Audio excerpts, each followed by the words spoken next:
Bueno, buenas tardes. Les damos la bienvenida a todos, especialmente desde Prodesi, la Asociación Civil para la Promoción de los Derechos Civiles. Y el motivo del encuentro de hoy es poder hacer un aporte, un análisis, que va a ser una primera aproximación, porque recién decíamos, este es un tema muy complejo que admite más de un encuentro, para poder analizar lo que se denomina el Plan ENIA y su posible legalización a través de unos proyectos de ley que están en este momento discutiéndose en una de las comisiones de la Cámara de Diputados. Para poder hacer una síntesis de este plan, podemos decir que este plan se creó en el 2015, la sigla quiere decir Plan de Prevención del Embarazo No Intencional en Adolescentes. Es un plan que se gestó solamente vía ministerial por decreto, no es ley, nunca se legalizó, y consiste sencillamente en una articulación entre el Ministerio de Salud, Ministerio de Desarrollo Social, el ex Ministerio de Desarrollo Social y Ministerio de Educación, donde a través de consejerías o consejeros que desde el Ministerio de Salud enviaban a los colegios para que tengan contacto con los adolescentes, se los asesoraba respecto a cuál debe ser el mecanismo a seguir en todo lo que tiene que ver con educación sexual. Uno de esos mecanismos que el mismo plan establece es derivarlos al centro de salud más cercano para que les coloquen el implante subdérmico como anticonceptivo o incluso el plan prevé la posibilidad de la esterilización definitiva y luego, si estaba embarazada, el misoprostol para el aborto.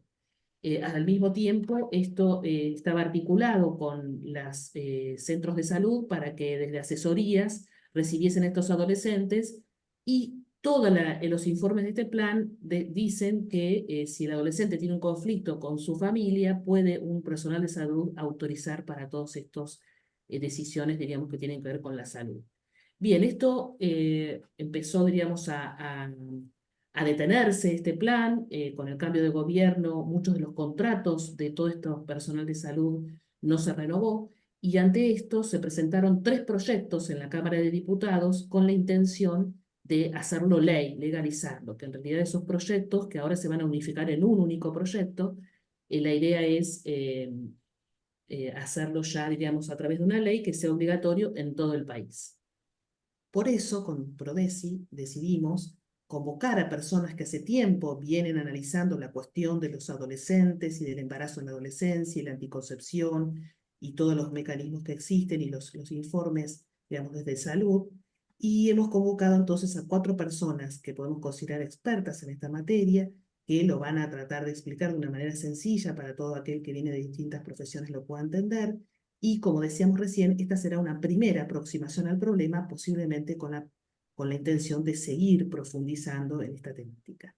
Bueno, les agradezco entonces a las 4 expositoras. Voy a dar pie, ahí la veo que está Dolores García Traverso, te vamos a autorizar que puedas abrir tu audio.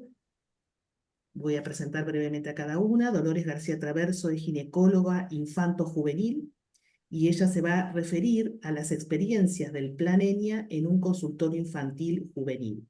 Dolores, te agradezco tu disponibilidad y dijimos que entonces hacemos unos 10 minutos o un poquitito más cada una para dar luego a preguntas de los participantes. Bienvenida, Dolores, muchas gracias. No, muchas gracias a ustedes. Yo no sé si existe la posibilidad de que yo pueda compartir mi PowerPoint Sí, o sí, claro que sí. No sé si vos querés ya compartirlo. perfecto.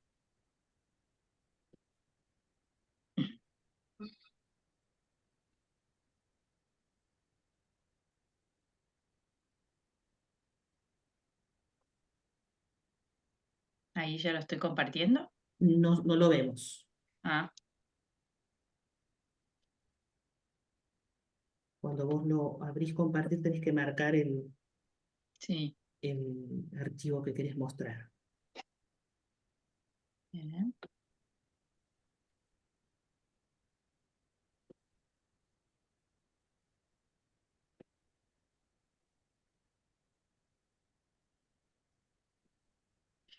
Ahora sí, Ahí se está viendo, sí.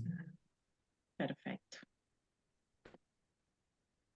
Bueno, la idea es que Pero yo no se ve quería... todavía, ¿no? No se ve.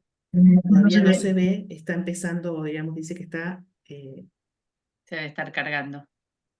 Mm, ¿Puede ser? Yo lo veo, pero no sé si... No, A no mí se me ve. figura como que lo estoy compartiendo. No, no lo estamos viendo. Dice, ha empezado la función de compartir las pantallas, pero no, no lo estamos viendo. Quizás tendrías que marcarlo de nuevo. Empezá de vuelta. Mm.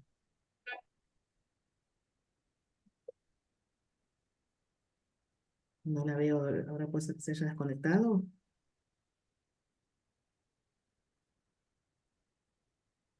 Me parece que se ha desconectado, Dolores, ¿no? No la veo. Mm. Bien. Si te parece, Selmira, para no demorarnos, damos ingreso a Graciela entonces. Sí, A una ver. pena porque había una secuencia en esto, pero bueno, Ajá. ¿qué vamos a hacer? A ver si la esperamos. Si vemos que está entrando, no la veo.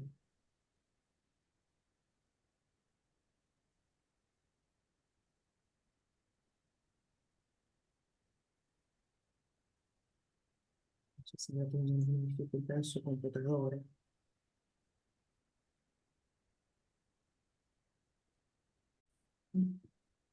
Bueno, vamos a comenzar entonces por otra de las expositoras, esperando después si Dolores se puede conectar. Voy a dar la palabra entonces a la doctora Graciela Moya. Ella es médica especialista en genética médica, máster en bioética y doctor en medicina. Y el tema que ella nos va a hablar son las consecuencias médicas del proyecto ENIA. Graciela, ahí te autorizo para abrir el audio. Está. Bueno, muchísimas gracias. A ver si puedo compartir. Sí.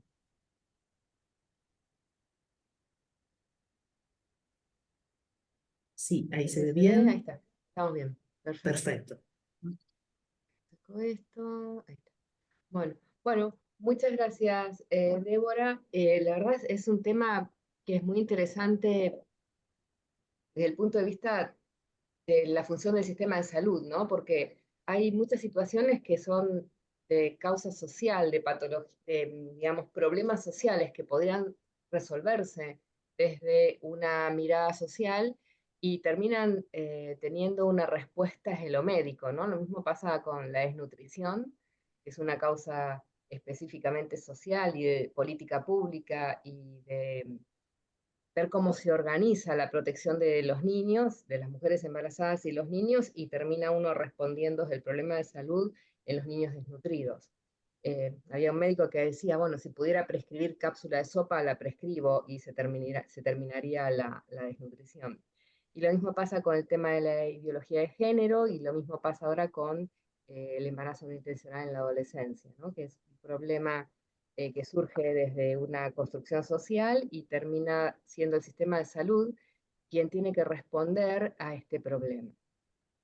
Yo voy a tocar tres temas específicos que son el implante de tonogestrel, que es el que se está utilizando más frecuentemente, y indicaciones y los efectos que tiene, el misoprostol, que es el fármaco que se usa para terminar los embarazos cuando es claramente la falla del plan ENIA, y después las enfermedades de transmisión sexual o las infecciones de transmisión sexual, que también es la falla del plan, que no han disminuido, al contrario, en algunos casos han aumentado.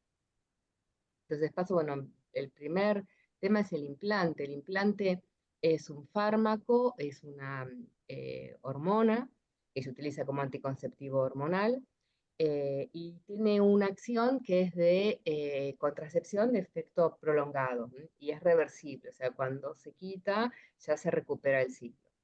Uno de los problemas que hay es que a veces las personas usan este implante, si bien dura más o menos entre 3 y 5 años, en general se retira a los 3, pero se puede volver a colocar otro. Hay mujeres que utilizan este método anticonceptivo o cualquier otro método anticonceptivo hormonal por 20 o 30 años, bloqueando un eje normal fisiológico que tiene la persona, y eso, bueno, a la larga tiene sus consecuencias porque no es como que uno prende y apaga la luz, sino que afecta una función fisiológica normal del organismo. El fármaco viene en una pequeña barra plástica, se implanta, hay un proceso específico para implantación, se requiere un entrenamiento tanto para la implantación como para el retiro. También tiene efectos adversos, tanto la implantación como el retiro, porque bueno, hay riesgos locales. Acá muestra esta imagen cómo se implanta, y acá, bueno, muestra cómo se retira. A veces pueden quedar cicatrices, pueden quedar lesiones en piel secundario a retirar el implante. ¿Qué es lo que busca este implante? La supresión menstrual. A veces se indica también, en algunos casos, cuando hay un síndrome premenstrual muy severo, o también desde el punto de vista del tratamiento, cuando hay dismenorrea, o sea, cuando hay muchas pérdidas, y a veces también el endometriosis, o sea, no tiene solamente una función para suprimir o evitar los embarazos, sino que también tiene otras indicaciones desde lo médico, y como efecto secundario tendría la supresión de la menstruación y evitar el embarazo. Pero no cualquier mujer puede recibir este tipo de implante, porque puede haber hipersensibilidad al producto, como cualquier fármaco o como cualquier producto que uno utilice, sobre todo que se implanta. Aumenta el riesgo también de cáncer de mama, porque genera un nivel de, si bien no hay datos estadísticos específicos, no está indicado en mujeres que ya lo han tenido, porque aumenta el nivel hormonal permanente y no genera ese balance permanente que hay entre estrógenos y progesterona. Ese sería factores de riesgo. Tampoco está indicado en mujeres con enfermedades hepáticas, ni con trombosis, ni con sangrado vaginal, obviamente no en embarazadas, o con tumores que dependan de los gestágenos. O sea que hay que hacer una evaluación clínica muy específica de los antecedentes de la persona que lo va a recibir y de su familia. Tampoco hay que tener mucho cuidado cuando hay enfermedad hepática, diabetes, sobrepeso, epilepsia, tuberculosis, sobre todo si son ciertos fármacos como la rifampicina. Después de cirugía, si hay una inmovilización prolongada, por ejemplo, un accidente, infecciones por HIV sin tratamiento también es de riesgo. Y también hay fármacos que se utilizan para la depresión, y hay algunos que son de uso homeopático que también están contraindicados con este medicamento. Y como todos los medicamentos se metabolizan en el organismo, o sea, todos los fármacos que nosotros consumimos son para el organismo tóxicos, si bien tienen un efecto terapéutico, pero digamos, el sacar ese organismo, ese fármaco del cuerpo, se entiende como una toxicidad para el cuerpo, y esto hay ciertas enzimas específicas que los metabolizan, porque el organismo tiende a retirar este tipo de fármacos. Tiene interacciones, o sea que puede aumentar o disminuir su función con un montón de otros medicamentos antiepilépticos, con quimioterápicos, con medicamentos psiquiátricos, con antibióticos, con antivirales. O sea, hay que alertar también a la persona que lo recibe qué tipo de interacciones puede haber con otros fármacos. Y tiene efectos adversos, como tiene todo fármaco, no hay ningún fármaco que no tenga efectos adversos, de los cuales el más importante y que más quejas reciben los médicos de las mujeres que lo utilizan es el sangrado uterino anormal. O sea, hay sangrados en el medio del ciclo, hay sangrados que son anormales en volumen, en cantidad, y esto va al año entre el 75 y el 80% de las personas que lo utilizan, y a los 3 años más o menos el 78% tienen un sangrado uterino normal, que a veces puede ser muy molesto porque, bueno, puede aparecer en cualquier momento y con cualquier volumen. El 12% de las personas informó, bueno, aumento de peso, cambios del humor, sobre todo depresión, casi el 10% de las personas, aumento de peso, bueno, como dijimos antes, y lesiones en piel como acné o manchas en la piel, también entre un 10 y un 14%. Es una de las cosas de precaución, que también lo dice el mismo documento de la ANMAT, cuando habla específicamente sobre el uso. Dice que la seguridad y eficacia del implantón NTX, que es el que promueve el Plan ENIA, se ha establecido en mujeres en edad reproductiva, o sea, y se espera que tenga seguridad y eficacia, sea la misma en adolescentes después de la pubertad. Dice, sin embargo, no hay estudios clínicos realizados en mujeres menores de 18 años de edad. El uso de este producto antes de la menarca, antes de la menstruación, tampoco está indicado. Y la ficha técnica, que se utiliza también en España, o sea, que sería como está considerado, este fármaco también dice que no se ha establecido la seguridad y eficacia en adolescentes de menos de 18 años. Entonces, uno tiene adolescentes de menos de 18 años que están sanas, que no tienen un problema de salud, donde uno no va a indicar un medicamento porque verdaderamente hay un problema de salud que hay que tratar, sino que hay un problema social que hay que resolver desde una mirada de la sociedad, a quienes se les va a indicar un fármaco que no ha sido probado en su edad, que no hay ensayos clínicos específicos realizados para ver su eficacia y seguridad, y se indica con el solo consentimiento de la menor, ni siquiera se solicita la autorización de los padres para utilizarlo. Y esta información no está revelada habitualmente. También hay, bueno, muchos efectos, fármacos que hablan de efectos, trabajos que hablan de los efectos adversos, por ejemplo, el tema de suicidio, las tentativas suicidas, también este riesgo importante que tiene respecto de los sangrados. Y dice, bueno, si hay sangrados hay que tratarlos con otros antiinflamatorios también, o sea, no solo hay que darle digamos, generar el implante, sino que encima también hay que darle otra medicación que también tiene riesgo.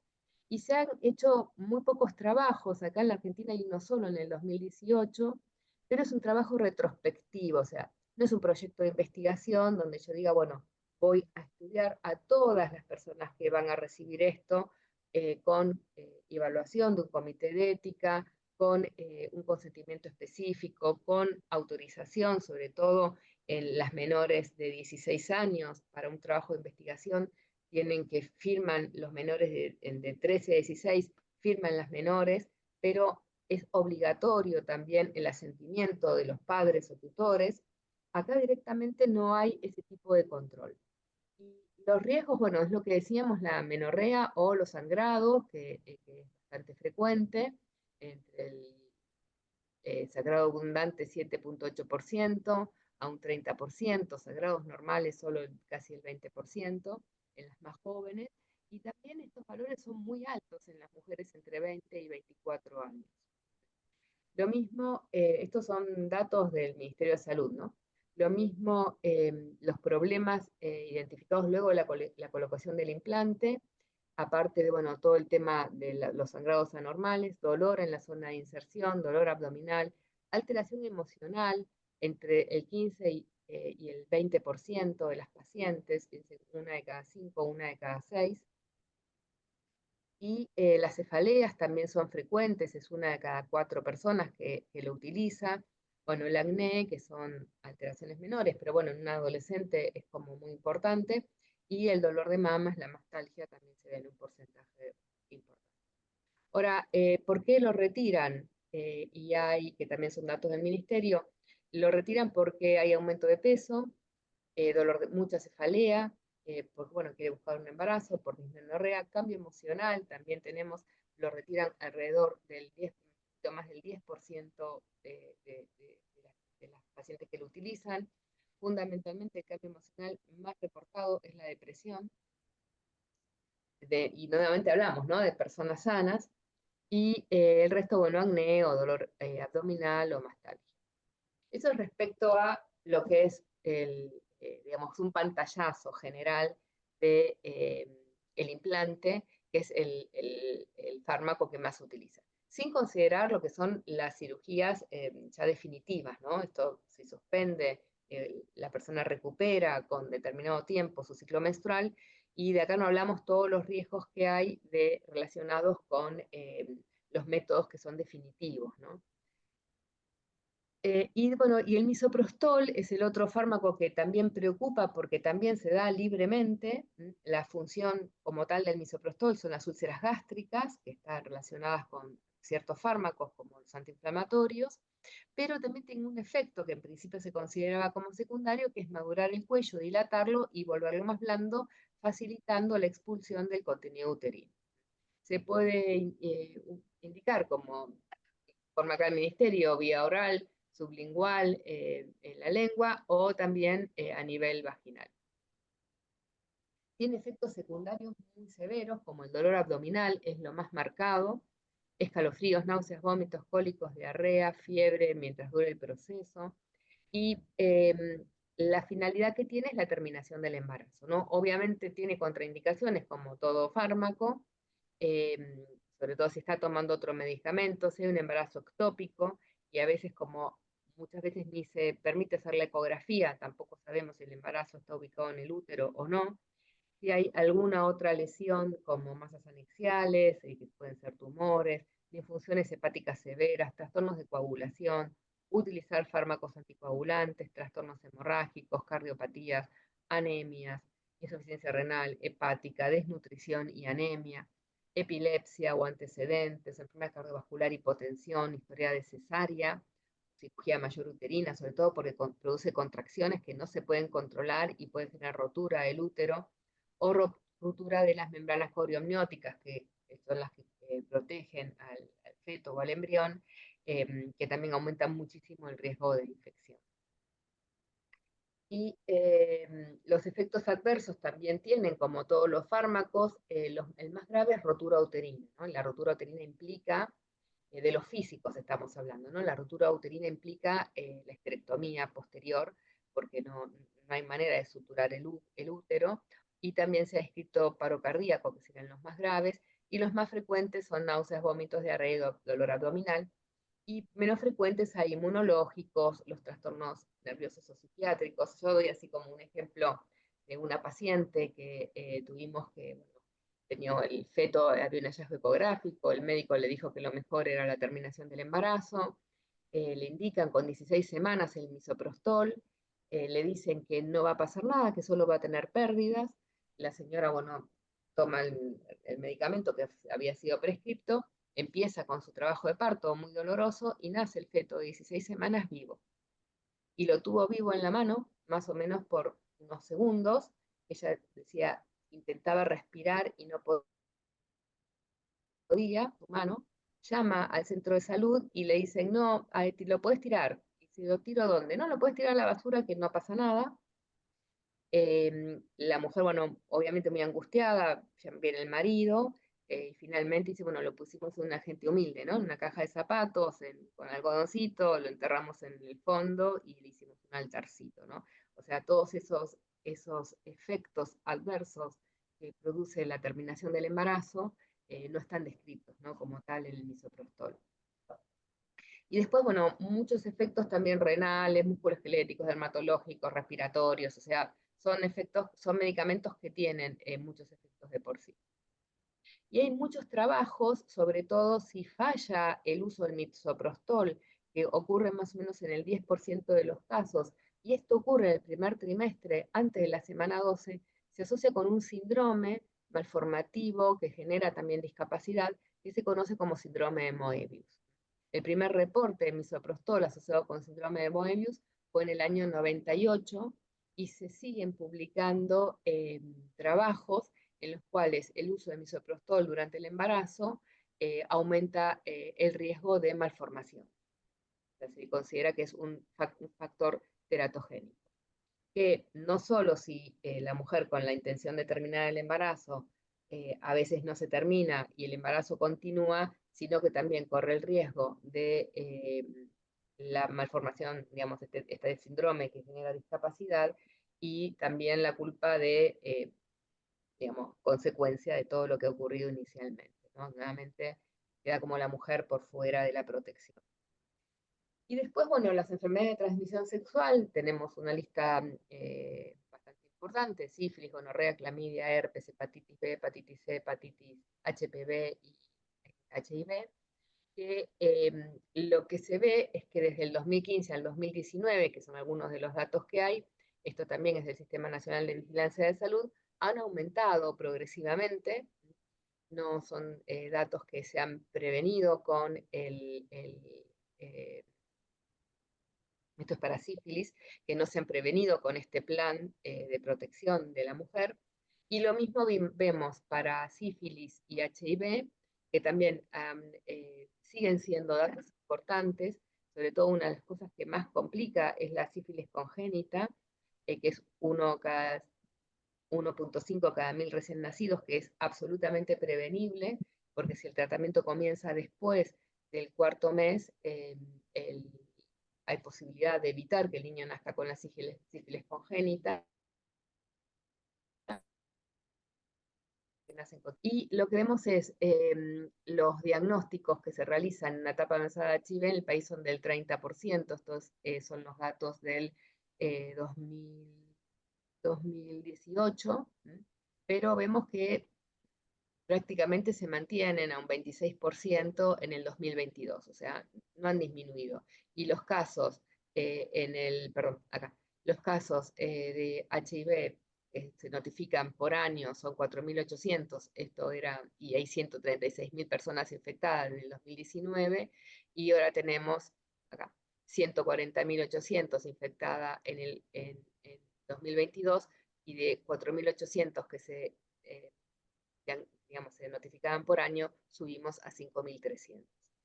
Entonces, bueno, esto de alguna manera nos demuestra que el plan no es un plan que haya protegido, si bien pudo haber bajado el número de embarazo adolescente, que no sabemos si es que baja porque disminuye las mujeres embarazadas o porque hay que recurrir a la terminación del embarazo, no es un plan que busque directamente la protección de la mujer.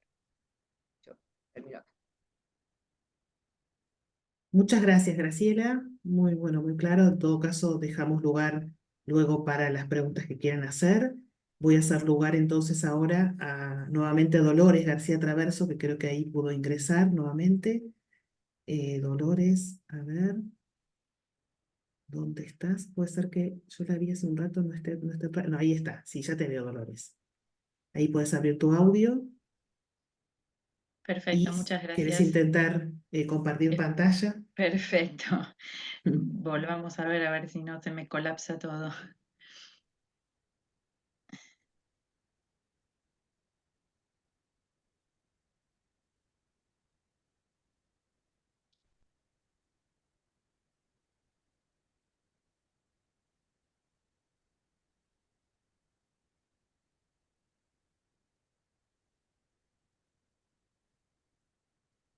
Ahora sí. Perfecto. Bueno, yo Tendrías solamente, Dolores, que ampliar la imagen sí, en no, que yo formato no sé, presentación. yo empecé a hablar, pero después me di cuenta que no estaba hablando con nadie, así que supongo que no se Ah, escuchó nada. no. Perfecto. Ahí Yo tendrías que ampliarla, si podés, en presentación para que lo veamos más grande. sí, ahí lo hice. Bien. Marca la copita. Bueno, igual de todos modos se puede leer así, ¿eh? Si querés arrancar ahí, se puede Sí, ver bien. se ve Porque que está no sé si es mi computadora porque a mí me dice que está intentando compartirlo. Yo la amplié, pero se ve que nada, no, la tecnología se ve que mi computadora no quiere. En realidad, digamos, yo les vuelvo, que supongo que empiezo desde el principio, ¿no? Que el plan hace énfasis en los métodos anticonceptivos de larga duración. De alguna forma, el objetivo es que la larga duración es para que las pacientes durante más tiempo tengan una seguridad anticonceptiva. Dentro de los métodos de larga duración tenemos tres: el DIU con cobre, el dispositivo intrauterino con cobre, el dispositivo intrauterino con progesterona, con levonorgestrel, y el implante subdérmico. Dentro de lo que es nuestras adolescentes, por decirlo de alguna forma, el DIU, ya sea con cobre o con progesterona, tiende a no ser mucho el método más elegido porque lo interpretan como más invasivo, ¿no? El solo hecho de tener que colocar el dispositivo adentro del útero, bueno, uno lo podría entender como más invasivo. Lo digo así porque en realidad el implante también entró dentro del cuerpo y dicho hecho lo colocan por debajo de la piel. Pero bueno, la sensación de no tener que someterse a algo que implique un examen ginecológico parecería la sensación de que fuera menos invasivo. Ahí les intenté poner algunas fotos para que se vea el implante. En sí es como una varillita que tiene un material que no se disuelve. No pasó a la otra, Sí, no pasó la Silvina, ¿eh? diapositiva, ¿eh? Perdón, disculpen. Vuelvo.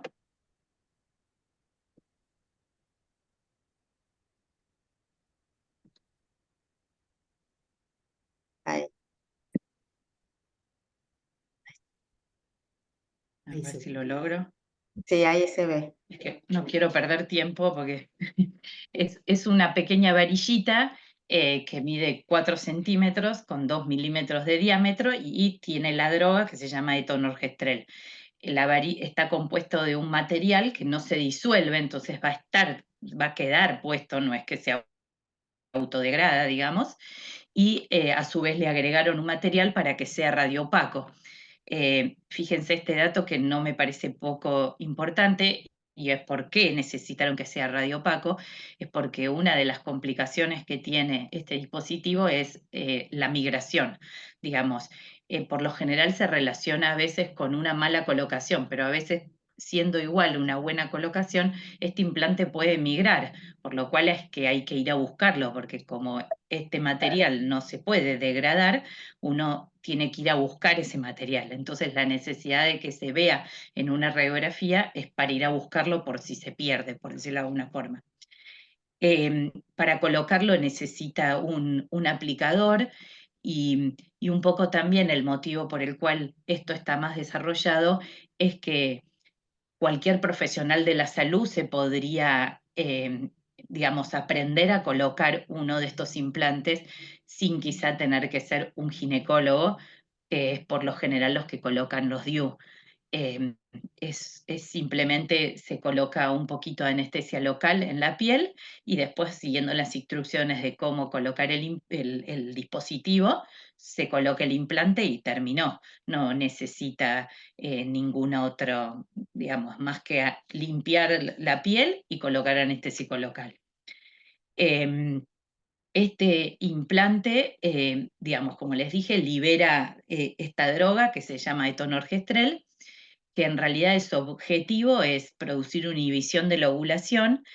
En esto les diría que quizá lo que tiene de bueno es que logra una buena inhibición y no produce, digamos, anulación del efecto estrogénico, por más que sea solo de progestágeno. Esto hace que la paciente no tenga riesgos para todo lo que es la masa ósea y le da como un factor de seguridad y le evitamos los efectos adversos relacionados con los estrógenos. Bueno, ahí ya hablaron de los efectos adversos, por lo cual no me voy a explayar, pero realmente el tema de los sangrados que les produce a las pacientes, ya sea en forma irregular, algunas el no menstruar, pero les molesta, pero lo que más molesta son sangrados totalmente sin orden. Y eso origina a veces miedo y a veces molestia, porque algunas pacientes refieren cada una vez por semana estar con un poco de sangrado. Y es uno de los motivos más frecuentes de pedir la extracción de este dispositivo. En mi caso, de alguna forma, lo que más quería como transmitirles, que también les mostraron un poco, es que definitivamente las enfermedades de transmisión sexual están en aumento y que nuestra población más vulnerable son nuestras adolescentes.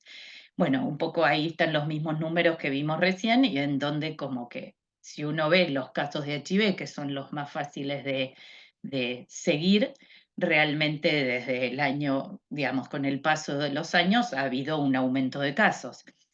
Y también dentro de las causas de transmisión, siempre las relaciones sexuales son su peor, digamos, son su forma de transmisión. Y lo uno que ve en la práctica diaria, y en eso hay pocos estudios, pero hay algunos estudios que describen lo mismo que yo veo en la práctica, es que el uso de estos métodos anticonceptivos de larga duración produce o genera o lleva a las pacientes a no utilizar preservativo, a dejar esa protección que nos podría, ya sabemos que no 100%, pero por lo menos sería una ayuda con respecto a las enfermedades de transmisión sexual. Por lo cual, en realidad, estos dispositivos de larga duración claramente son más eficaces para prevenir un embarazo, pero también claramente nos están aumentando y van a seguir aumentando las enfermedades y las infecciones de transmisión sexual. Por lo cual vamos hasta les diría a nivel de la salud pública, quizá podríamos hablar de que vamos a mejorar algunas cosas, pero claramente vamos a empeorar el hecho de que vamos a necesitar más diagnósticos y más tratamientos para este problema que a mi juicio es más fácil, a mi juicio no, en la práctica es más fácil contagiarse una enfermedad de transmisión sexual que lograr un embarazo, por lo cual creo que este es el gran inconveniente en realidad de estos métodos de larga duración.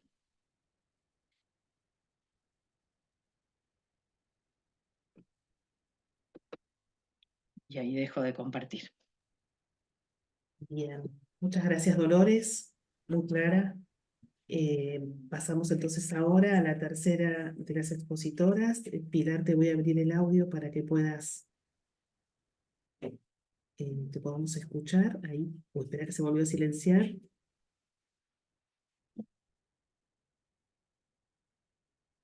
A ver si ahí podés abrir. Se silencia de nuevo.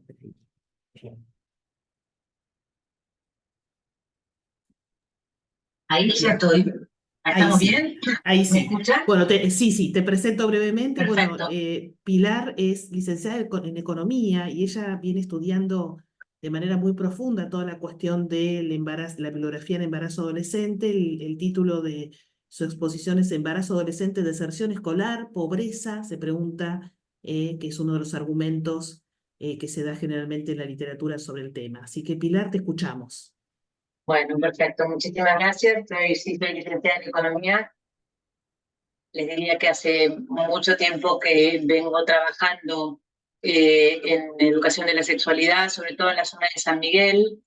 Es un tema que vengo dando bastantes charlas y después estoy ya casi por terminar un máster de bioética donde la tesis justamente fue sobre la problematización del embarazo adolescente. Por eso el tema de leña es un tema que me interesa mucho y que lo he estudiado, bueno, no sé si en profundidad, pero como para dar un aporte desde los datos, digamos. Yo ahora nos corremos de la parte médica y lo que me interesa hoy es dejar, bueno, algunas ideas que pueden ayudar a entender al planeña desde el punto de vista económico, desde el punto de vista de los datos. Yo también voy a mostrar un pequeño PowerPoint, así que comparto pantalla ahora. Sí, Espero cómo poder no. hacerlo. Vamos a ver. Bien, ahí se ve. Ahora sí, perfecto, ¿se ve bien? Perfecto. Bueno, y me escuchan bien.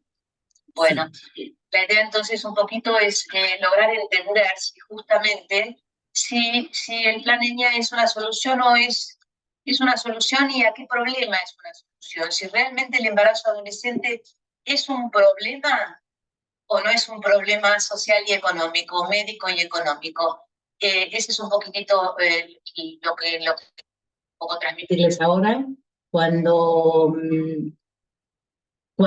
se presenta el programa EñA, cuando todo el grupo de gente, digamos así, lo trata de presentar ahora, en este momento, como para convertirlo en ley, lo hacen desde el punto de vista económico, ¿sí? Fíjense que lo que sobresale del plan EñA es la cuantificación económica, los datos económicos. El plan EñA cuesta tanto, pero nos produce un ahorro de tanto, ¿sí? Podemos analizar después de dónde viene el ahorro y cuál es el gasto del plan EñA, ¿sí? Entonces, un poco la idea es ir un poquitito más atrás y tratar de ver si es correcto en un país asignar recursos económicos. Creo que en cierta manera, Graciela hace un minuto dijo, esto es un problema que le recae al sistema de salud cuando debería ser un problema social, ella algo así esbozó, y un poco de eso se trata analizar esto. ¿Es correcto realmente asignar recursos económicos de un país a un programa destinado a disminuir el embarazo adolescente? ¿Realmente el embarazo adolescente puede llamarse que sea un problema? ¿Sí? Lo que fundamentan los fundamentos del plan EñA, ¿qué dicen? Dicen que hay un número mágico que son $800 millones de ahorro, eso es lo que lo que dicen, y viene de un informe que hizo el Fondo Nacional, el Fondo de las Naciones Unidas para la Población, que se llama Informe Milena, donde tienen una metodología, y en base a una determinada metodología muy prolija y muy bien hecha realmente, sacan el número que los países, no solamente la Argentina, sino varios países de Latinoamérica, ahorrarían si no tuvieran o si no existiera el embarazo adolescente. Y a ese número ellos lo tratan de poner versus el gasto, que significa llevar adelante en un país el Plan Niña. Fundamentalmente, lo primero que tratan es de decir, bueno, ¿por qué el embarazo adolescente es un problema? ¿Qué es lo que ven? ¿Por qué nosotros consideramos que las jóvenes se embaracen es un problema? Y bueno, porque claramente le cuestan plata al país. ¿Y por qué le cuestan? Y le cuestan plata por el sistema de salud, y después es un problema que se embaracen porque abandonan la escuela, y entonces al abandonar la escuela se produce lo que se llama la espiralización de la pobreza. Fíjense que en todo esto poco se habla realmente del bienestar concreto del adolescente, de la opción, del problema, de lo que subyace atrás de la vida del adolescente, sino que el adolescente se convierte en un número, ¿sí? En un número que nos genera pobreza. Ese es un poco el principio. Ahora, uno de los temas que más se habla con respecto al embarazo adolescente es el problema de la deserción escolar, y esa sería la raíz que se suele poner con respecto a la espiralización de la pobreza. Ante ello, es muy importante entender que el problematizar el embarazo adolescente es una postura que se viene dando en los últimos, digamos, 50, 60, casi les diría a fines de la década pasada, en la cual aparecieron los primeros estudios estadísticos con respecto a las mujeres que solteras tenían un hijo y el problema que le iba a generar al fisco. ¿Y qué pasa? Cuando hicieron los primeros análisis estadísticos, claramente al tomar las cifras, que son cifras transversales, aparecen que esas mujeres que se embarazaban luego tenían menores ingresos. Por supuesto, después se dieron cuenta que por qué era que tenían menores ingresos. Tenían menores ingresos porque claramente esas mujeres provenían de un estrato social, socioeconómico más bajo. Entonces, al provenir de un estrato socioeconómico más bajo, claramente las posibilidades de acceder a una educación superior eran menores, y concatenadamente también eran menores sus posibilidades de conseguir un buen trabajo. Ahora, ¿qué es lo que pasa? Ahí hay un error conceptual de base que luego se corrigió, pero ya cuando se corrigió, el mundo entero consideraba, y todavía lo sigue considerando porque hay una presión muy fuerte a una posición pseudohegemónica o hegemónica muy fuerte, la cual considera que embarazarse antes de los 18 años siempre arruina, digamos, potencialmente la vida y genera una pobreza más grande para el país. ¿En qué basan esto? En que todas las mujeres tendrían las mismas oportunidades para terminar la escuela. Ahora vamos a analizar un poquito qué es, si justamente el embarazo adolescente es causa o consecuencia de la pobreza. ¿El embarazo adolescente es causa o consecuencia de la deserción escolar?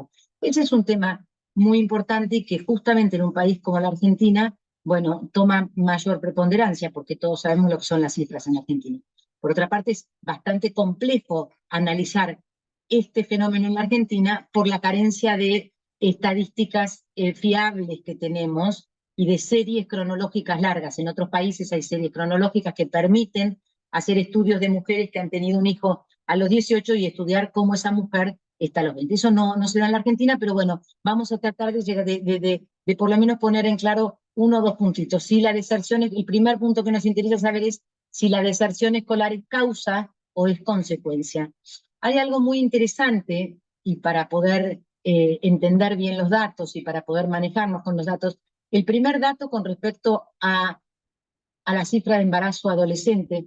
Yo no puse la caída de embarazo adolescente, pero yo no sé, creo que por ahí los que están acá tienen más o menos claro, desde el 2014 a la fecha el embarazo adolescente cayó en un 65%, 64% aproximadamente, ¿sí? Y la tasa de natalidad adolescente hoy es similar a la de países como Estados Unidos, Inglaterra, no a todos los países de Europa, pero bueno, es una tasa que ha bajado de un 60% hará 15 años a ser un 12%, un 12 por mil, perdonen, en este momento. Sí, ha sido una caída abrupta, sobre todo desde el 2014, cuando empiezan los primeros implantes subdérmicos y después se potencian cuando sigue el plan ENIA en el 2017, sí, pero la caída es muy fuerte. Ahora, en esa composición del embarazo adolescente, y esto es lo que es muy interesante entender, y por eso es muy importante cuando se habla de embarazo adolescente, tener en cuenta que se está hablando de un segmento de población que va desde los 10 años hasta los 19 años. Y son situaciones muy diferentes. Fíjense, y por eso lo quería mostrar, un 61% del embarazo adolescente está explicado por chicas de 18 y 19 años. Bueno, para la definición de adolescencia entran, pero ¿podemos pensar que una chica de 18 años es igual que una chica de 14? Bueno, claramente no es igual, su situación no es igual, ni siquiera su situación de pareja es igual.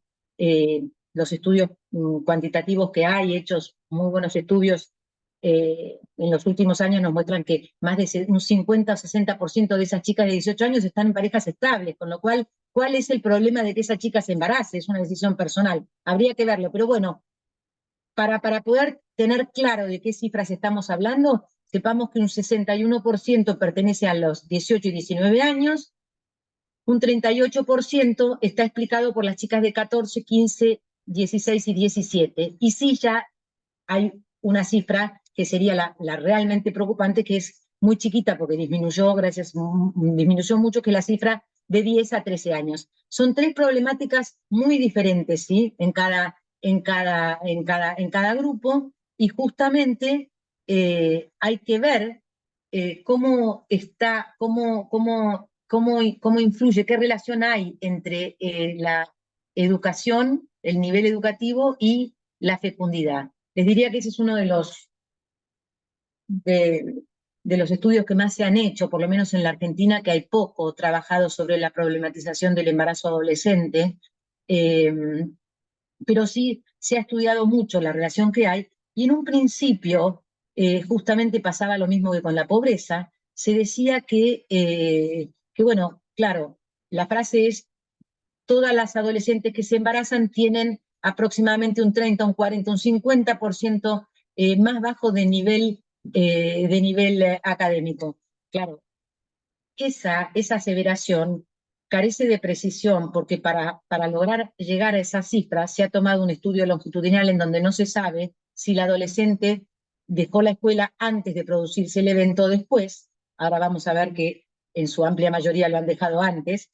Y por otra parte, no se tiene en cuenta que no todos los estratos, no todas las adolescentes van a acceder a educación superior, y no todas las adolescentes quieren acceder a educación superior. Por lo tanto, son dos supuestos que no se los puede asignar, no se los puede relacionar tan fácil. No es tan obvio, es muy simplista decir que el embarazo adolescente es el causal de la baja calidad académica que tienen las adolescentes. Si nosotros vemos distintas estadísticas que hay, nuevamente, algunas son estadísticas viejas, lamentablemente, pero el INDEC trabajó siempre muy bien con este tipo de encuestas. La encuesta nacional de jóvenes era una encuesta muy buena, lamentablemente no se hace más, ahora se la reemplazó por una encuesta que lleva adelante UNICEF, que ahora la vamos a ver, es un poco distinta, pero bueno, fíjense los motivos por los cuales las jóvenes no han comenzado la secundaria. No sé si lo ven ustedes ahí, pero un 38% de las jóvenes, esto es solamente las mujeres, esta cifra sube cuando incorporamos a los hombres, pero un 38% no comienza el secundario porque ha tenido problemas económicos. Y la siguiente causa es porque no le gusta la escuela o considera que no es útil, ¿sí? Fíjense, es importantísimo. Y la tercera, que es muy importante, problemas con la escuela, problemas edilicios, problemas de lejanía, problemas de que no hay vacante, ¿sí? Entonces, problemas de que les va mal, problemas de repitencia. Entonces es importante cuando se habla de espiralización de la pobreza a causa del embarazo adolescente, tener en cuenta que una amplia mayoría de estos adolescentes han dejado la escuela. Uno de los factores de protección más grande que hay para no embarazarse es la permanencia en la escuela. Con respecto a los alumnos de secundario, hay uno de los últimos así, estudios sociológicos hechos por gente del CONICET muy buena, más o menos un 60% o más de las chicas que se embarazaron ya habían dejado la escuela. Ahora también hay que hacer notar que de esas embarazadas que dejan la escuela, más de un 70% después expresa la voluntad de querer continuar la escuela. Entonces ahí es donde hay que analizar realmente si corresponde y está bien asignar, que es con lo que vamos a terminar, fondos a un plan como el ENIA y no en ninguna parte del programa o proyecto o lo que le querramos decir, o política con respecto al embarazo adolescente, no hay ninguna partida que esté designada a ayudar a la joven que quiere reinsertarse en la escuela. Recordemos que justamente gran parte del embarazo adolescente se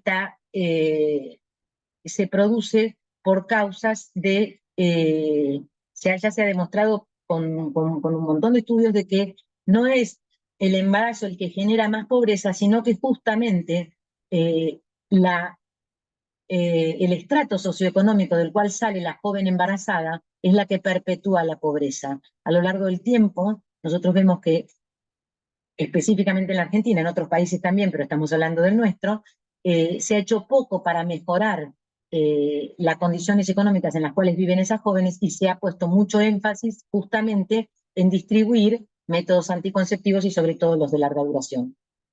Fíjense, esta es una última encuesta con chicos más chicos. Ambas no son encuestas cualquiera, sino son lo oficial que tiene el gobierno. Por eso es interesante. Esto no es un proyecto que hizo un grupo de gente, sino es la encuesta que sale esta es la encuesta nacional de niñas, niños y adolescentes hecha por el gobierno y por UNICEF, pero es una encuesta bastante certera. Y fíjense, dificultades académicas. Un 27,7% de los chicos que han dejado la escuela reportan tener dificultades académicas, repitencia. Entonces, volvémonos a preguntar, ¿qué fue antes? ¿La deserción escolar anterior al embarazo o el embarazo fue el que causó la deserción escolar? No considera necesario o no le gusta la escuela, nuevamente, no considera necesaria la escuela. Un 5,2% de los que dejan es por embarazo. Fíjense la diferencia que hay entre las otras causas, ¿sí? Más o menos creo que ahí un poco podemos llegar a lograr entender por qué esa cifra de la que hablan, de 800 millones de dólares, que está muy bien armada, bueno, tiene un sesgo, digamos. Yo no puedo considerar que todas las adolescentes que se embarazan, si no se hubieran embarazado, hubieran terminado la escuela secundaria, y es más, tampoco puedo considerar que de las que hubieran terminado la escuela secundaria, hubieran hecho estudios superiores como para conseguir un mejor salario. Aproximadamente, esto está sacado de las estadísticas del gobierno con respecto a la educación, aproximadamente solo un 50%, un 59% de las jóvenes que terminan la secundaria, hablamos siempre de mujeres, de las jóvenes que terminan la secundaria arrancan estudios terciarios y universitarios, y de ese 59% solo un 29% lo terminan, del total del universo de jóvenes. Por lo tanto, asignarle al embarazo adolescente todos los problemas por los cuales, digamos, o sea, a suponer que el embarazo adolescente es un motivo de perpetuación de la pobreza es simplista, digamos. Hay que analizarlo en profundidad, entender las partidas, entender el origen, bueno, ir entendiendo en detalle dónde se producen los embarazos y a qué edad. ¿Sí? Acá, muy rápidamente, porque no quiero ya detenerme mucho más, pero esto sale de las cifras del DEI, que son las cifras que maneja el Ministerio de Seguridad, que son excelentes, que son las cifras de las mujeres que concretamente han ido a tener hijos. Y estas son las jóvenes que tuvieron hijos, perdónenme, las chicas que tuvieron hijos en las provincias en las que trabaja Eleña, porque también hay que hacer una salvedad. Eleña no trabaja en todas las provincias. Eleña trabaja en 11 provincias nada más, ¿sí? Con lo cual, no sé cómo no sé si el proyecto de ley está planteado para englobar a todas las provincias, pero tendríamos que ver que en las provincias que trabaja, fíjense, de estas chicas que fueron a tener hijos, ya tenían o un rezago, estas son chicas de 14 a 17 años, o un rezago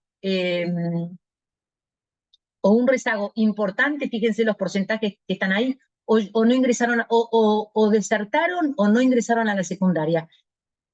¿Se entiende? Quiere decir que anterior a tener anterior a tener el hijo, ya habían o tenido un rezago o dejado la escuela. Eso es lo que son las cifras que impactan. Es cierto, y nadie puede negar, que una joven embarazada es muy propensa a largar la escuela, pero también hay estudios que comprueban, cualitativos, que esa joven, con la ayuda suficiente, puede reinsertarse y terminar la escuela. ¿Sí? Eso es importante tenerlo en claro. Y en un minuto más, y con esto termino, los números son algo que obviamente me gustan, pero bueno, creo que es importante entender cuando se habla de los gastos del Plan Enia, primero es casi imposible entender las partidas del gobierno, las partidas del presupuesto, es muy, muy difícil. Tan difícil es que el mismo gobierno sacó, hay un solo informe que analiza los gastos, cómo está distribuido el gasto económico, ¿sí? Lo que gastaron. En teoría, dicen ellos, hablan de 17 millones de dólares, depende del tipo de cambio, en la Argentina eso es muy volátil, pero bueno, podemos hablar de 15 millones de dólares. Pero si incluimos lo que gastaron las provincias, el costo implícito de las provincias, eso suma 25 millones de dólares. ¿Y por qué digo este costo implícito? Esto está hecho por el gobierno y por UNICEF, por la UBA de Economía, hizo este informe que está muy completo, donde van diciendo, ahora lo vamos a ver rápidamente y con esto cierro, en qué gastan la plata.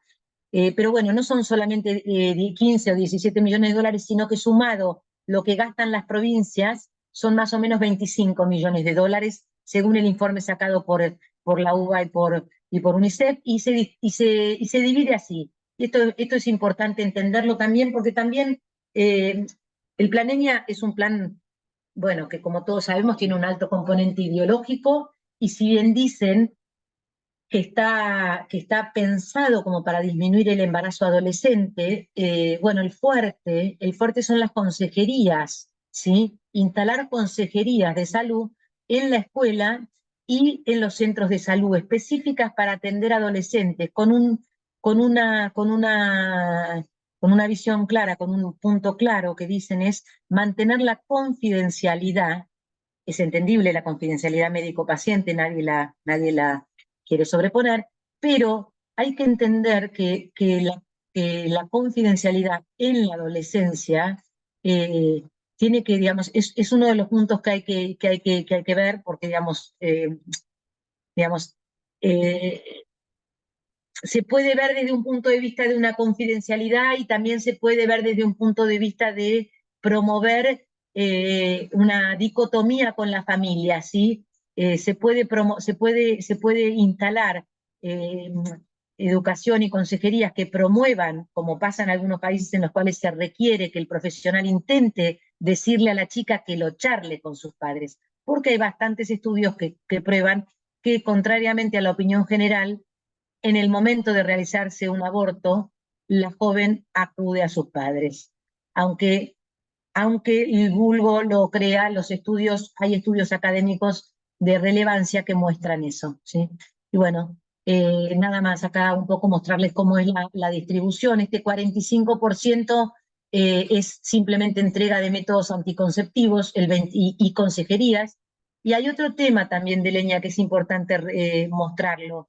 Si bien Leña dice que trabaja con jóvenes hasta 20, cuando uno ve el análisis de Leña, Eleña trabaja con jóvenes de 20 a 24 también. La mitad de los métodos anticonceptivos de larga duración han sido entregados a jóvenes de 20 a 24 años. Eso también es un punto interesante para remarcar con Eleña. Y bueno, con esto ya los dejo con los números. Muchas gracias. Muchas gracias, Pilar. Espera que vamos a salir del compartir pantalla. Ahí Ahí está. está. Muy bien. Bueno, muchas gracias. Perfecto. Ahí hay una pregunta que te la hago ahora concreta, que es si estas cifras son a nivel mundial o a nivel nacional. Este, ¿Con qué cifras me decís vos? Ahí preguntaron, en general las cifras que vos usaste son a No, son nivel, nacionales. todas nacionales. Las cifras que yo usé son cifras nacionales. Sí, había Bien. uno o dos slides más que no. Sí, son de la encuesta nacional, una de la encuesta nacional de jóvenes, que es del 2024, del 2013, que es la última que hay. Y las otras Ajá. son de la encuesta de niños, niñas y adolescentes hecha por el gobierno y UNICEF en el 2020. Bien. Y son obviamente de años anteriores, no hay todavía de este Es que año, no, ¿no? es que no hay No hay. cifras más nuevas, la encuesta nacional de jóvenes no se volvió a publicar, el INDEC no la volvió a Ajá. hacer. Bien, bien, bien. Bueno, muy clara. Gracias, Pilar. No, nada. Voy a dar la palabra ahora a Selmira y después dejamos lugar para las preguntas o comentarios que quieran hacer. Selmira Botini de Rey, ella es médica pediatra de la Universidad de Buenos Aires, vicepresidente del Instituto para el Matrimonio y la Familia de la Universidad Católica, y el título que ella le ha puesto a su exposición es Prevención humanizada del embarazo adolescente, una deuda vigente. Selmira, bienvenida, gracias. Bueno, gracias Débora por la invitación. Paso a compartir.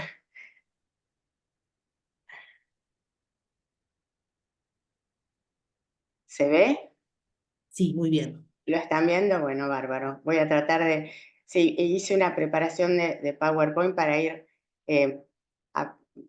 para ir rápido, ¿no? Para ser muy concreta en lo que voy a presentar. Prevención humanizada, este es importantísimo, del embarazo adolescente, es una deuda vigente, porque la prevención actual no es humanizada, es lo que voy a tratar de mostrar. El embarazo adolescente no surge por generación espontánea, esto también, son afirmaciones obvias, responde a varias causas. Dentro de esas causas está la promoción de los derechos sexuales y reproductivos. Se promueve permanentemente los derechos sexuales y reproductivos de los adolescentes y la multiplicación de derechos en la atención de salud.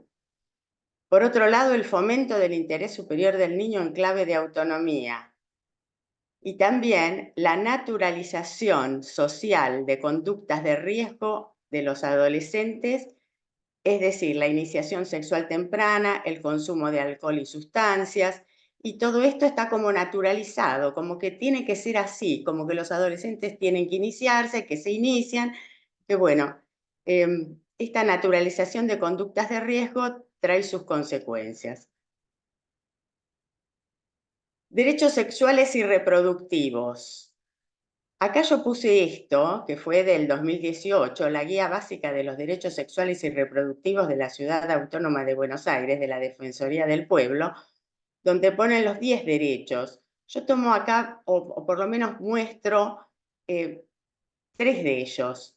Fíjense, el primer derecho que se levantan permanentemente las banderas, disfrutar de forma libre, autónoma e informada de una vida sexual saludable y placentera sin presiones, medios ni violencia. Habría que analizar qué significa esto, cómo lo entiende el adolescente. Disfrutar de forma libre, autónoma e informada. Decidir, si decide ejercer este derecho, tiene que ir al cuarto derecho, decidir con información y en forma autónoma qué método anticonceptivo usar y acceder de forma gratuita al mismo. Y si la cosa falla, acceder a la interrupción legal del embarazo. Recordemos que esto salió en el 2018, antes que se sancionara la ley de interrupción voluntaria del embarazo. Ahí solamente figuraba interrupción legal del embarazo. ¿Y todo esto a qué llevó? A métodos anticonceptivos de larga duración desde edades muy tempranas, desde los 13 años se están proponiendo, el abuso indiscriminado de la píldora del día después y la facilitación del aborto químico a través del misoprostol. este ejercicio de los derechos sexuales y reproductivos permanentes. No sé qué son todas estas líneas que aparecen. Fíjense, todos se deben de acordar de estos póster que se había llenado la ciudad de Buenos Aires, ¿no? Todos los métodos anticonceptivos son gratis, desde los 13 años podés consultar, el preservativo es gratis y te protege de todas las infecciones. En el proyecto de PRO, hay 3 proyectos, dijo Débora, para sancionar una ley nacional de ENIA. En el proyecto de PRO, en el artículo 3, como objetivo estratégico pone potenciar las decisiones informadas de los adolescentes para el ejercicio de sus derechos sexuales y derechos reproductivos. Es decir, los adolescentes tienen que ejercer estos derechos. Y vemos qué significan estos derechos según la filmina anterior. Y en el proyecto del socialismo, en el artículo 5, dentro de los objetivos, ¿qué pone? Más o menos lo mismo, con una pequeña variante. Potenciar las decisiones informadas de adolescentes para el ejercicio de sus derechos sexuales reproductivos y no reproductivos. Esto es nuevo, derechos no reproductivos. Derechos relacionados con la atención de salud, es decir, esta permanente aparición de nuevos derechos en relación a la atención de salud que nombraron así medio por encima tanto Pilar como Graciela Moya. Fíjense, derecho a la salud, derecho a la privacidad, derecho a la confidencialidad, derecho a la decisión sobre el cuidado del cuerpo, derecho a la participación directa en la toma de decisiones. Esto está en esta guía del Ministerio de Salud. Esto es viejo ya, pero está recontravigente. Todo esto lleva a determinadas actitudes por parte de los adolescentes. Se habla tanto de las decisiones autónomas, que yo pongo como una de las causas justamente, o que habría que analizar por lo menos en esto del embarazo adolescente, decisiones autónomas. ¿Cómo se toman esas decisiones? ¿Quién acompaña en esas decisiones a los adolescentes? ¿Hay presencia de referentes válidos? ¿Se conocen las consecuencias y o los riesgos? ¿Se evalúan distintas opciones ante determinadas situaciones? ¿Se evalúa la madurez del adolescente? ¿Se ayuda al adolescente a tomar estas decisiones? En el proyecto del socialismo, ¿a quién están destinados este plan ENIA? Las acciones están destinadas a la población adolescente entre los 13 y 19 años de edad. Y la pregunta importante es, ¿el grado de madurez para tomar decisiones importantes a los 13 años es igual que a los 19? ¿Se puede poner todo en un mismo nivel o habría que segmentar las disposiciones? El plan ENIA, evidentemente, que se está llevando a cabo en las 11 provincias de nuestro país desde el 2018 y tiene consecuencias. Efectos adversos y secundarios para la salud física de los implantes, de la píldora del día después, del misoprostol, se han ocupado de hablar las médicas que me antecedieron. Los implantes, hay que tener en cuenta y hay que recalcar lo que producen la esterilización química durante 3 años de las chicas entre los 12 y los 19 años. Esto tiene consecuencias. Consecuencias para la persona y consecuencias para la sociedad, además de las consecuencias adversas y secundarias para la salud física. Otras consecuencias, aumento de la promiscuidad sexual. Están protegidos, entre comillas. Entonces, ejerzo el primer derecho sexual y reproductivo, el derecho a tener una vida sexual libre, sin presiones, hacer lo que quiero cuando quiero, en fin. La perpetuación del abuso sexual, porque si está esterilizada químicamente durante 3 años, y es el caso de una chica que es abusada, y se perpetúa el abuso. El incremento de las enfermedades de transmisión sexual, que se ha hablado mucho en las que me precedieron. Fíjense, conductas libres. ¿Por qué lo pongo encomillado? Son realmente libres.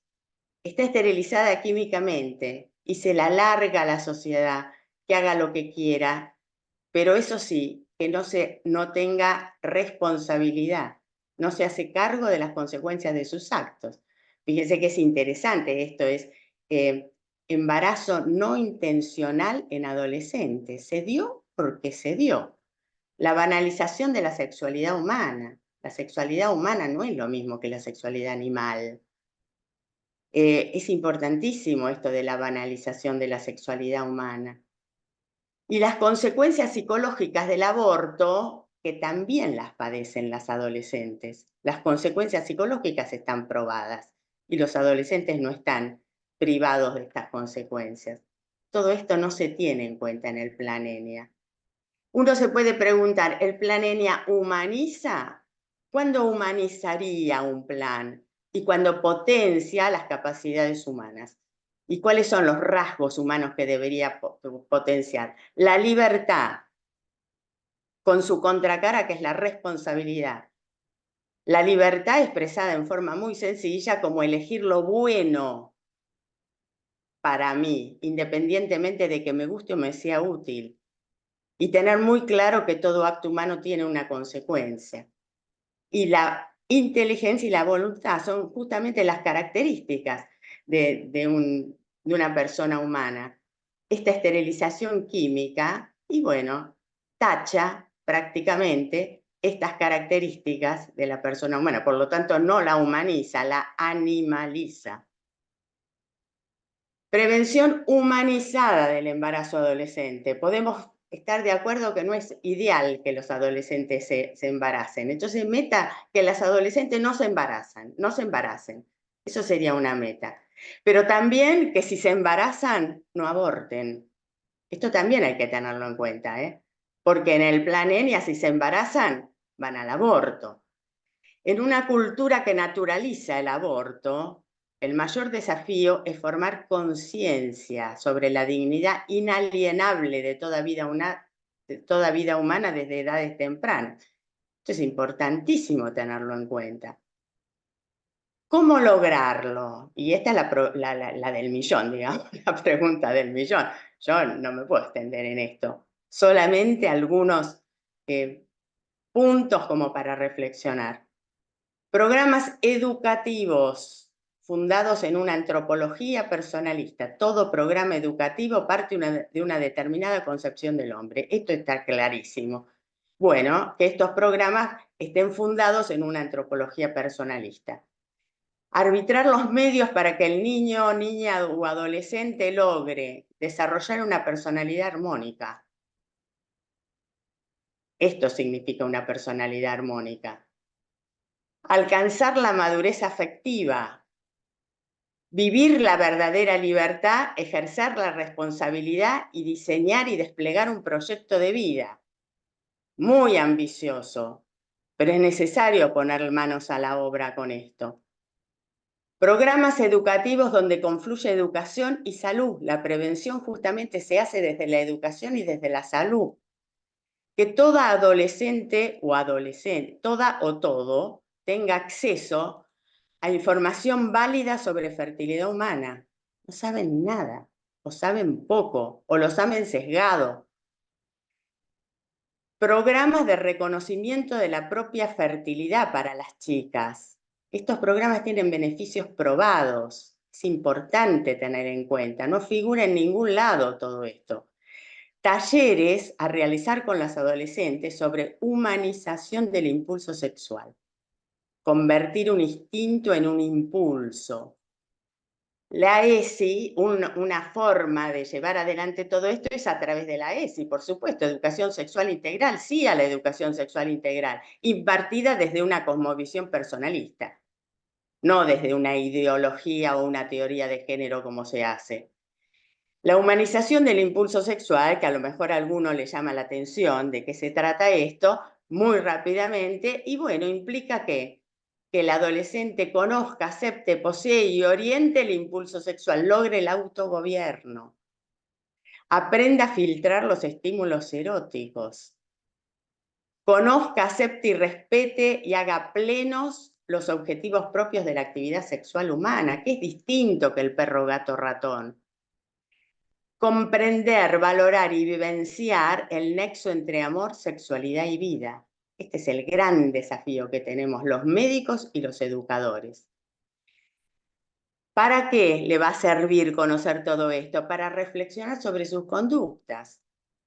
Iniciación sexual, y son ellos los que tienen que resolver si van a hacer o no una iniciación sexual. Si han hecho la iniciación sexual, continuidad en las relaciones sexuales, son ellos o ellas los que tienen que resolver. Pero alguien se los tiene que plantear y los tiene que ayudar en ver los pros y las contras de esto, minimizar los riesgos. Deciden continuar con la actividad sexual. ¿Hay forma de minimizar los riesgos? ¿Cuáles serían? ¿Cómo se llevarían adelante? ¿El alcohol, las drogas, tienen algo que ver con todo esto? ¿Para qué nos interesaría llevar adelante estos programas? Y para que se conviertan en protagonistas de sus propias vidas.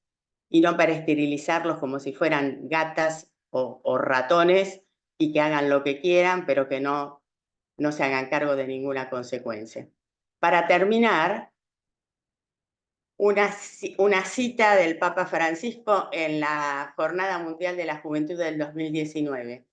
En la cultura de lo provisional, de lo relativo, muchos predican que lo importante es disfrutar el momento, que no vale la pena comprometerse para toda la vida, hacer opciones definitivas, porque no se sabe lo que pasará mañana. Yo, en cambio, les pido que sean revolucionarios, que se rebelen contra esta cultura de lo provisorio que cree que ustedes no son capaces de asumir responsabilidades, que ustedes no son capaces de amar verdaderamente. Yo tengo confianza en ustedes, jóvenes, y pido por ustedes, atrévanse a ir contracorriente, atrévanse también a ser felices. Nada más. Muchas gracias, Elmira. Qué belleza esa cita y qué importante tenerlo en cuenta, ¿no? Eh, Porque yo soy sincera, creo que se subestima demasiado a los jóvenes, demasiado, ¿no? Y no se les da esto que vos decís de las herramientas, de poder conocer. Yo hace muchos años que vengo viendo jóvenes que ingresan a la universidad y cuando uno les pregunta si saben explicar cómo se concibe el ser humano, cómo surge un ser humano, no lo saben explicar. ¿Cuál es la diferencia entre concepción e implantación? No lo saben. Entonces hay como una ignorancia implantada en los colegios y solo se da esta vía que, como vos decís, no los hace mejores ni los hace crecer. Pero bueno, dejemos lugar entonces a las preguntas que quieran hacer. Directamente pueden levantar la mano. Sí pedimos que sean preguntas breves y encaminadas a no hacer exposiciones largas por el tiempo, sino encaminadas a algunas de las expositoras con preguntas puntuales sobre lo que ellas han expuesto. Directamente levantan la mano y autorizamos abrir el audio. Mientras van pensando, yo tengo una pregunta para Graciela Moya.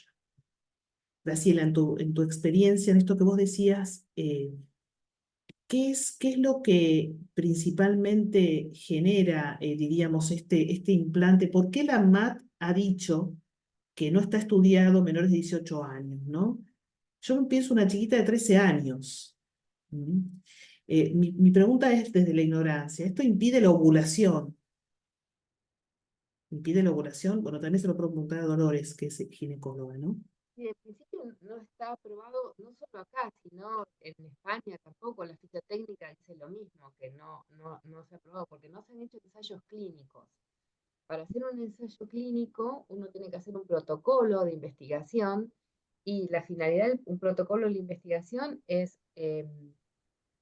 obtener un conocimiento que decimos generalizable. Y para ello tiene que pasar a través de un comité de ética que tiene que evaluar si los riesgos son menores que los beneficios que da el protocolo. También hay que pagarlo porque son estudios costosos. Como decíamos, en general, en el resto de los países se es menor de edad desde hasta los 18 años y son los padres quienes tienen que firmar la autorización para consentimiento informado.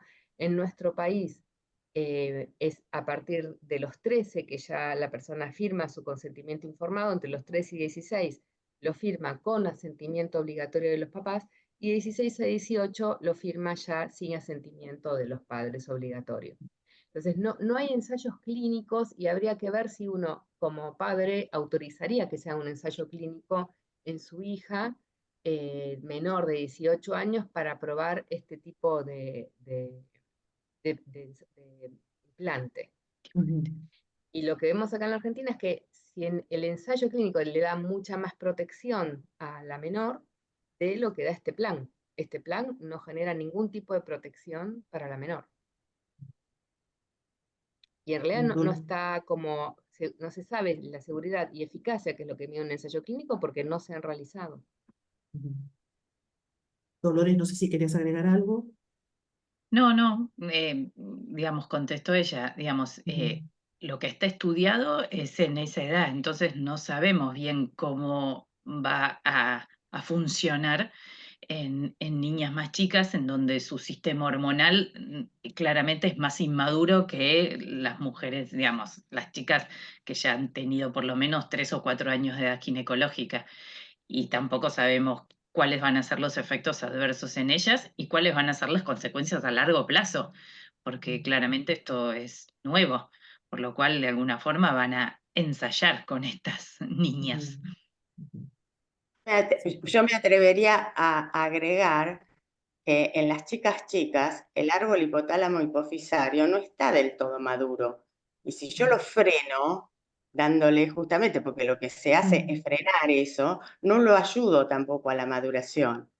Y eso es uno de los motivos también por los cuales se intenta que las adolescentes no reciban anticonceptivos.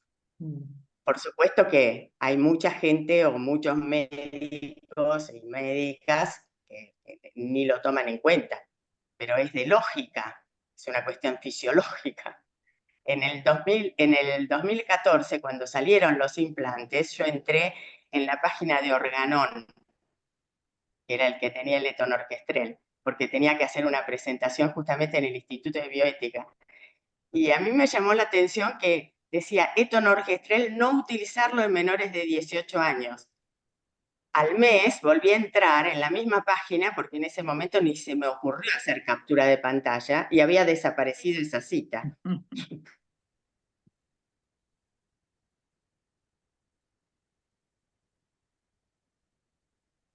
Qué barbaridad.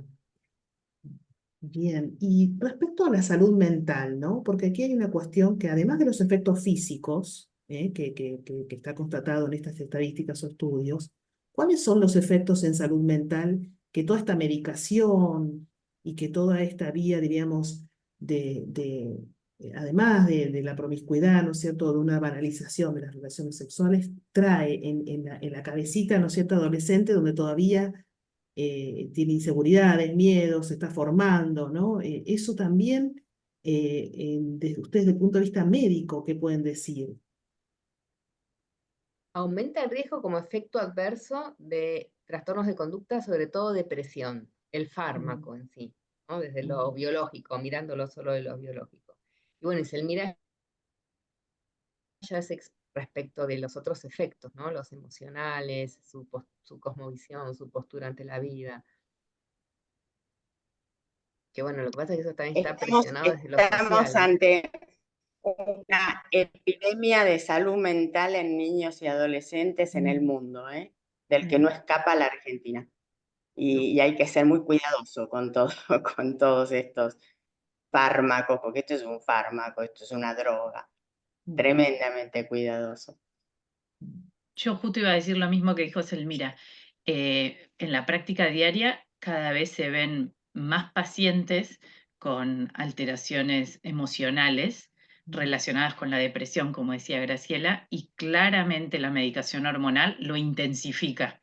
Entonces, estamos frente a, digamos, a gente o adolescentes más vulnerables, la medicación no la ayuda. Lo que uno ve es que la intensifica su labilidad emocional y su depresión. Y hasta te diría que en este momento es a nivel, estoy hablando no de los de larga duración, estoy hablando simplemente, por ejemplo, de las pastillas anticonceptivas.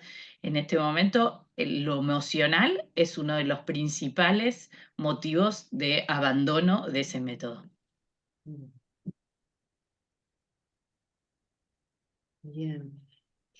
Otro tema que también no está estudiado o no está evaluado es la cantidad de abortos con misoprostol que se hacen, porque vieron que en general los que están registrados son los que se hacen por quirúrgico, ¿no? Por lo menos en los últimos informes, que son terriblemente como ha aumentado la cantidad, pero esos no, como son ambulatorios, ¿no es cierto?, en la casa, y esto se da de una manera informal.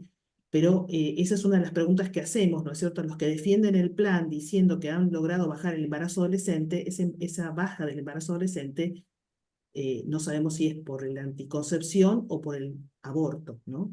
Y ahí entramos en la cuestión de la secuela que deja el aborto en la adolescente, que generalmente llega a los 20 años con 2, 3 abortos realizados, ¿no? Eso también es en todo sentido muy pernicioso. Carola, ahí veo que has levantado la mano. Si puedes abrir tu audio. Sí, ¿me escuchan? Sí. Sí, la pregunta es para Dolores. Bueno, podrían contestar las otras también, pero con respecto a las enfermedades que han ido en aumento, las enfermedades de transmisión sexual, yo tenía idea que el adolescente, no sé bien hasta qué edad, es más vulnerable a contraerlas porque no está como maduro su sistema de defensa, su sistema inmunológico. Entonces le preguntaba en línea con esto si esto es verdad, a qué edad se considera que tiene menor vulnerabilidad y si hay estudios, alguna argumentación para poder acompañar no sé, esta información, ¿no? Algún lugar, algún informe que podamos presentar. Bueno, yo agarré, pero obvio que después dejo.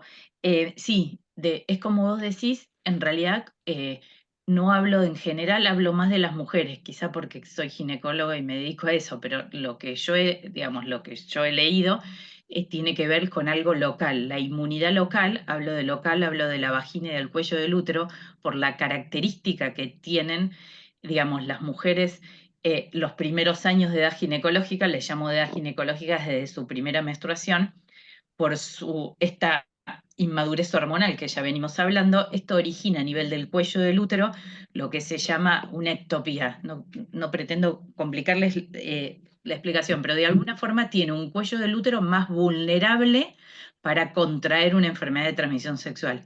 Como yo a veces les explico en los colegios o a mis pacientes, no es que va a agarrarse una enfermedad de transmisión sexual, pero si toma contacto con una de ellas, tiene menor chance de autodefenderse.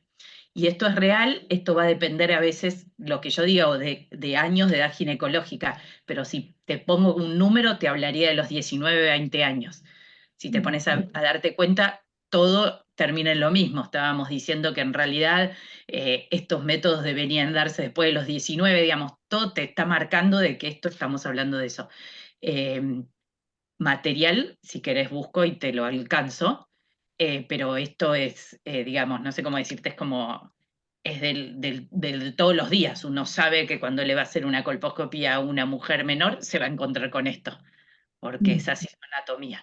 A nivel del varón, me parece que no hay mayor vulnerabilidad, desde un punto de vista epidemiológico, digo, de punto de vista inmunológico, pero ahí quizá no soy la más digamos, la que más sabe sobre el tema.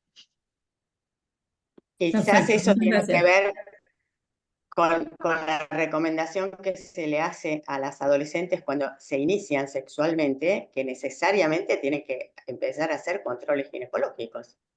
Porque la pregunta típica, ¿cuándo tengo que ir al ginecólogo? Bueno, si está todo bien, pero si se inició sexualmente, tiene que empezar a ir al ginecólogo. Y eso no se lo dicen.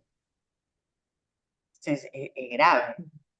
Ahí hay algunas preguntas sobre esto del implante subdérmico. Si se arrepiente y se lo pueden sacar, lo pueden retirar, tienen que volver a ir al médico, ¿no es cierto? Porque si esto es a través de una anestesia, ¿no? Y ahí Sí, comentan de que hay casos de que no les recomiendan sacarlo hasta los 3 años. Bueno, eso no sé bien cómo es. a ver, debería, si el deseo de la mujer es sacárselo, nadie podría presionarla para que se lo deje. Pero bueno, está en el médico quizás recomendarle que se lo deje. Ahí ya no podría decirte por qué se lo recomendaron. Pero sí, si es igual que el DIU, si la mujer desea, el médico debería poder sacárselo si la mujer lo desea. A diferencia del DIU, en donde significa tirar y sacar, el implante es más complicado sacarlo que ponerlo, porque implica de vuelta anestesiar y hay que hacer una incisión, digamos, hay que cortar un poquito, no es mucho, pero un poquito, y sacarlo con una pinza, porque el implante entró porque hubo una aguja y un aparatito que lo empujó. Para sacarlo, yo necesito tirar para sacarlo, por lo cual les diría que, digamos, a diferencia del DIU, que en realidad molesta más ponerlo que sacarlo, el caso del implante es al revés, que para mí muchas veces no se lo dicen, entonces cuando se lo va a sacar, confieso que pobres la sufren.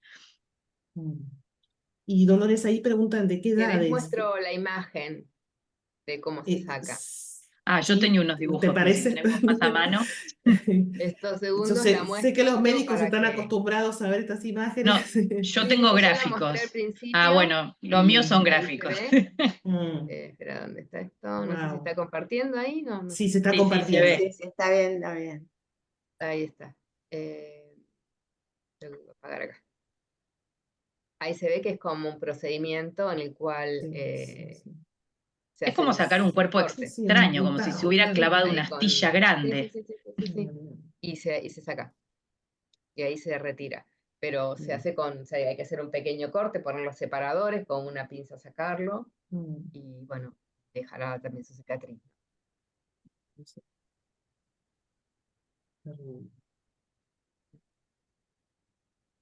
Bien. Bueno, gracias por estas explicaciones y tanto detalle. Y hay muchos que están agradeciendo la exposición. Ahí llega otra pregunta. Quisiera conocer la opinión de las doctoras sobre la utilización de medicación hormonal para tratar el ovario poliquístico asociado a acné severo. Bueno, este es otro tema, Bueno, creo, ¿no? es otro tema, Es otro otro tema. tema, sí, es otro tema. En todo caso, vamos a tomar nota de las preguntas y obviamente nos ponemos a disposición desde Prodesis, ¿no? Una vez que mandemos esta grabación por mail, si alguno necesita o quiere sugerir alguna problemática en especial en torno a este plan, que son muchas las aristas que tiene, podemos hacer un nuevo encuentro para profundizar alguna temática en particular que deseen conocer a través de muchísimos especialistas que tenemos acceso y que conocemos, que nos pueden ayudar a comprender. Eh, bien, bueno, no sé si algo más quieren agregar. Se mira si quieres agregar algo más. No, creo que se ha dicho bastante. Ujú. O por lo menos se ha motivado a ir profundizando todo esto, porque se va a venir el hecho del debate por la sanción de este plan, ¿eh? Sí, ya está en Está en curso, gatera. digamos. Ya está en curso, sí. Claro. Bueno, desde Prodesi agradecemos mucho la disponibilidad de ustedes para dar su tiempo y su saber a poder difundir y concientizar a padres, docentes. Se han anotado además de todo el país. Esto después nosotros lo hacemos llegar a muchas personas que están interesadas y el conocimiento es lo primero que ayuda a poder saber dónde estamos parados y cada uno desde donde está, ver cómo puede hacer llegar este conocimiento y ayudar. Y la preocupación que todos tenemos es que nuestros jóvenes, futuros adultos, no sean más vulnerados, ¿no? En este plan que no tiene en cuenta todas las dimensiones de lo humano. Gracias entonces, Dolores, Graciela, Pilar y Selmira, por esta disponibilidad y quedamos desde Prodesi a la espera de preguntas que quieran hacernos llegar. Nosotros las hacemos llegar a ustedes o cualquier otro tema que deseen profundizar y organizamos otro encuentro nuevamente. Les agradezco mucho, muy buenas noches, que descansen. Gracias por todos los mensajes.